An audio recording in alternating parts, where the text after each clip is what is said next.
So today we're going to look at capitalism, the father of them all. We'll look at the meaning, the features, the merits, and demerits. So it's an economic and political system in which individuals own and control the means of production, distribution of goods and services, while the government maintains an overview or keeps a view on things, right? The government does that to avoid exploitation, because if you allow the markets to follow the laws of demand and supply with no atom of supervision, is going to affect people a lot. The rich will keep exploiting the poor. That's why the government keeps a bad view of the whole, like monitor and oversee the business environment. So in this system, private individuals play a greater role than the government, right, in taking decisions on what to produce and what to distribute. So it's practiced all over the world, in most countries we know today in the world. And profit making is the essence of capitalism, right? So in capitalism, there are two classes, the bourgeoisie and the proletariat. The proletariat are the poor people and the bourgeoisie are the wealthy class. So features of capitalism: profit maximization is the first thing, and there is a wide gap between the rich and the poor. The economy is guided by the force of demand and supply. Let's check this. Let's see and see what it will give us. Let's see. That prices are determined by the relationship between the supply and demand. If the supply of a good or service outstrip the demands for it, price will fall. So if the supply of a good, right, is more than its demand, the price will fall because it is everywhere.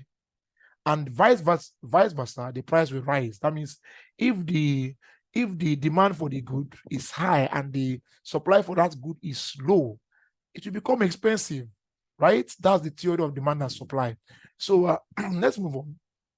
The means of production, distribution, and exchange are in the hands of private individuals. That's why we can have billionaires right now, right? In capitalism, you see them. In non-capitalistic state, they don't exist. The role of government in the production of and distribution of goods and services is set at a minimum. So I say is set at a minimum. Take note. So there's usually a high degree of occupational specialization, because profit is key. If you know your onion, you can demand for atrocious fees, right? Like if you are the only person that can create a Bugatti, somebody can afford to pay you $5 million per year to get your services. If you're the only person that can bake this unique type of bread everybody loves, you can set your price, right? So it encourages people to go and specialize in different fields, and become experts, and they are rewarded for that specialization. So what are the merits of capitalism? Encourages competition in the production and distribution of goods and services, right? The system encourages, specialization, like we said. So capitalism is democratic in the sense that individuals can do what they want to do. Their rights is not trampled upon.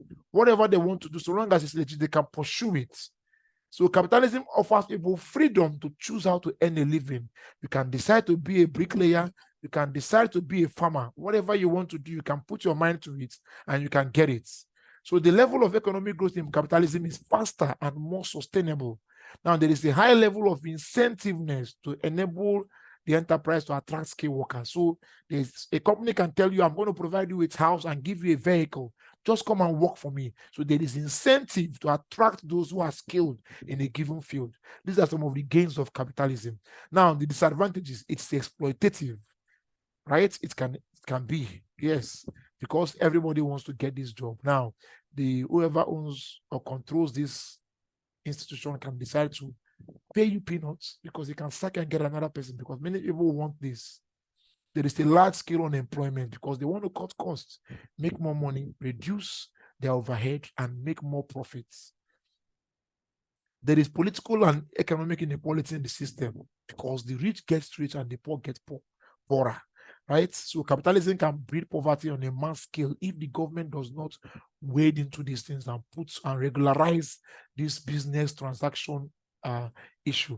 Producers make excessive profits to the detriment of the consumer, right? They can produce whether it is right, whether it is not good, whether it is half measure, so long as they make their profits. And there is unhealthy rivalry among producers of different or same products. Yes, Companies can steal the secret of other companies, put them out of business so that they can make more money and grab your customers. A lot of things happen under capitalism. But personally, I'm going to go with capitalism.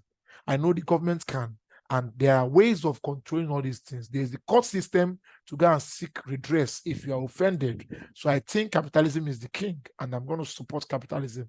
But if you feel that there is a way you can mix capitalism with something else, put it in the comment section. I'll be glad to have your view.